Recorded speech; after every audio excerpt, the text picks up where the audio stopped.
Olá, gente! Várias pessoas pediram para que eu gravasse sobre transtorno afetivo bipolar. Então hoje a gente vai entender um pouquinho melhor sobre o transtorno afetivo bipolar. Acompanha a gente. O transtorno afetivo bipolar, classificado aí na Classificação Internacional de Doenças, o ICD-10, como F31, é um dos transtornos mais difíceis de serem estudados na análise do comportamento. Por que ele é difícil de ser estudado na análise do comportamento? Porque nós, analistas do comportamento, precisamos sempre nos fundamentar em uma atividade experimental para aquilo que nós estamos falando, professando. A gente não costuma criar teorias soltas sobre o processo, a gente não costuma apresentar somente elucubrações.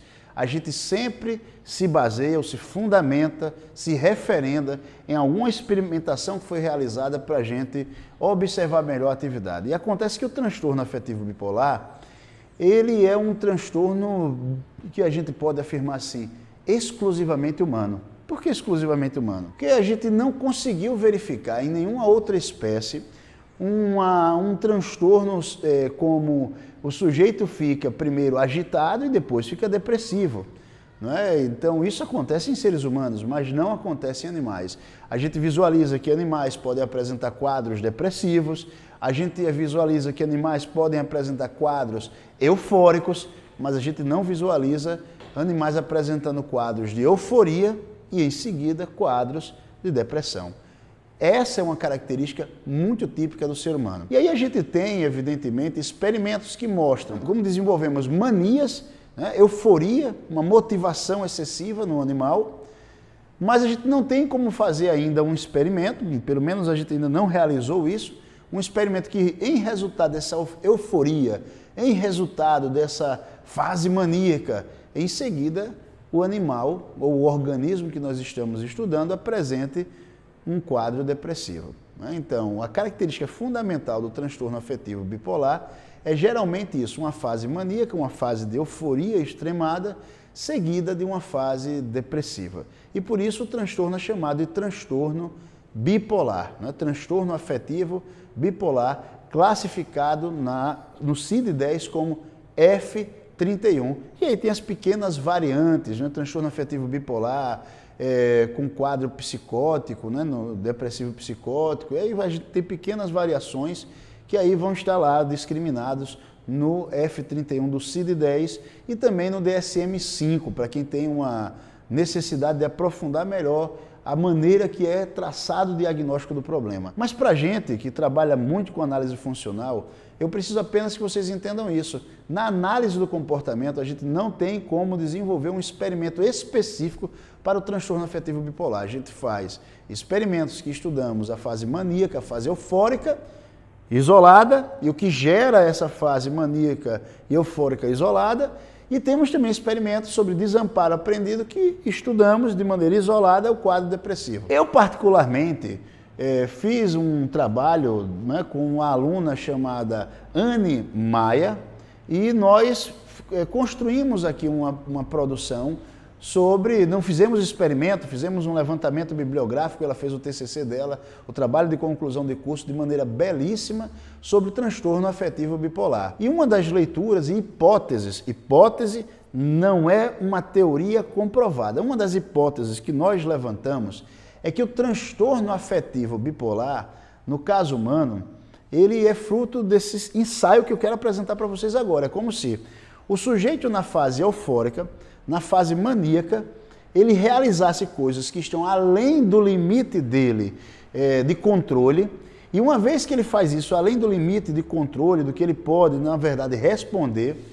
isso vai gerar um quadro a posteriori de desamparo aprendido. Se você ainda não sabe o que é desamparo aprendido, eu peço que você assista aos vídeos sobre desamparo aprendido, sobre depressão, para entender isso melhor sobre a perspectiva experimental. Então o que a gente está dizendo é que o sujeito entra numa gaiola de choque, entra numa gaiola que ele não tem saída, principalmente por apresentar comportamentos exagerados, maníacos, eufóricos, e aí ele vai se conduzir para um quadro depois que ele fica prisioneiro de uma situação a qual ele não tem saída. Eu vou trazer um exemplo prático para a gente entender melhor. É muito comum que pessoas que apresentam um transtorno afetivo bipolar ajam de maneira muito irresponsável e traga problemas para os familiares, né?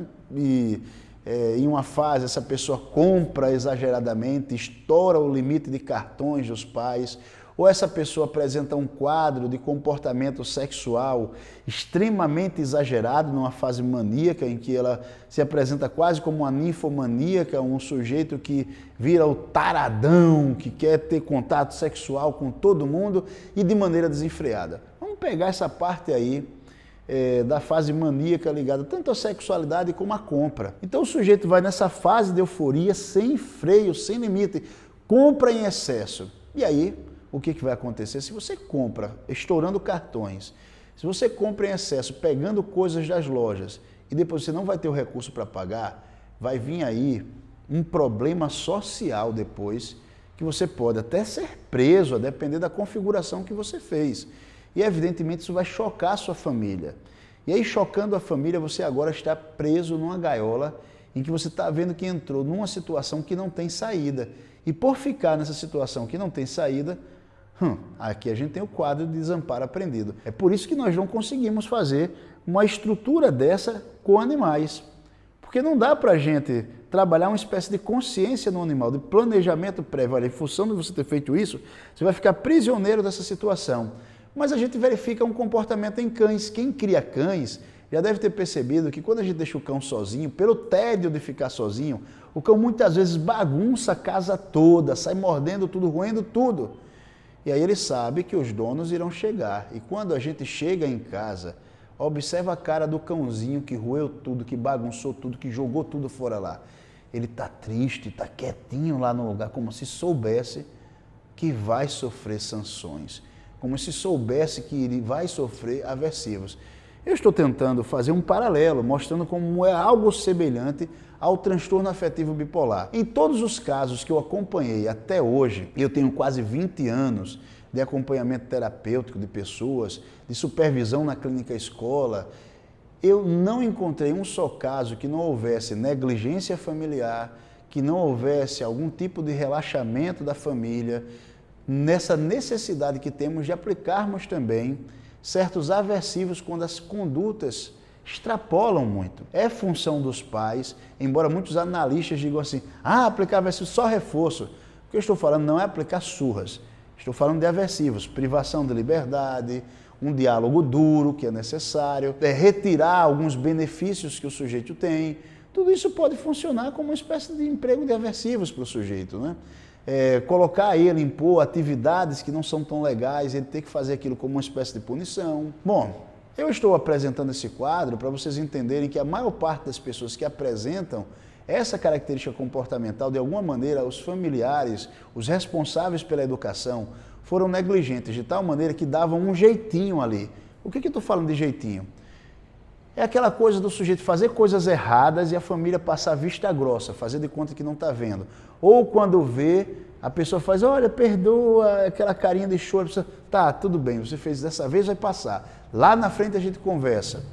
E aí aquilo vai montando uma estrutura em que o sujeito vai fazendo coisas irresponsáveis, extrapolando limites e não tem consequências aversivas.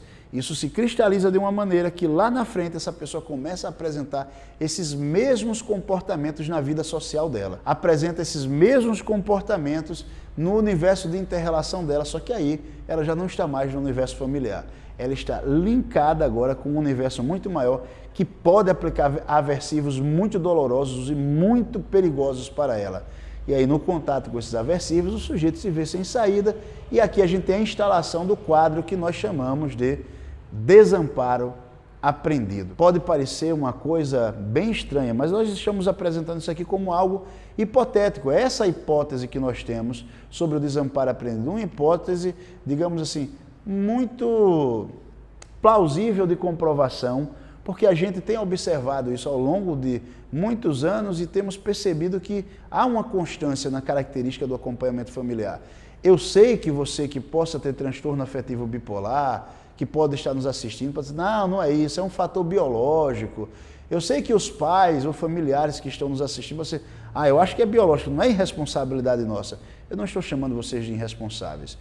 Eu estou dizendo que a gente não recebe manual para ser pai, a gente não recebe manual para ser mãe. A gente simplesmente assume uma responsabilidade em que a gente tenta fazer o melhor e tentando fazer o melhor, às vezes a gente negligencia punições, negligencia aversivos que precisamos empregar para os nossos filhos. Às vezes a gente quer ser tão amigo dos nossos filhos que a gente não quer empregar nada de ruim para eles eles entendam que certas atitudes que fizeram não devem ser tomadas. E quando isso ganha uma expansão maior, os prejuízos vêm. Eu estou também aqui afirmando que o transtorno afetivo bipolar não é um parâmetro exclusivamente biológico. É impossível existir um transtorno ligado à psicologia que não seja uma doença degenerativa ou um transtorno orgânico bem específico que seja exclusivamente biológico. Sempre é resultado de uma interação com o ambiente. E aqui eu estou tentando analisar contingências que o ambiente determina para o transtorno afetivo bipolar. Evidentemente, de forma hipotética e que carece de muitas comprovações e muitos estudos ainda. Um abraço.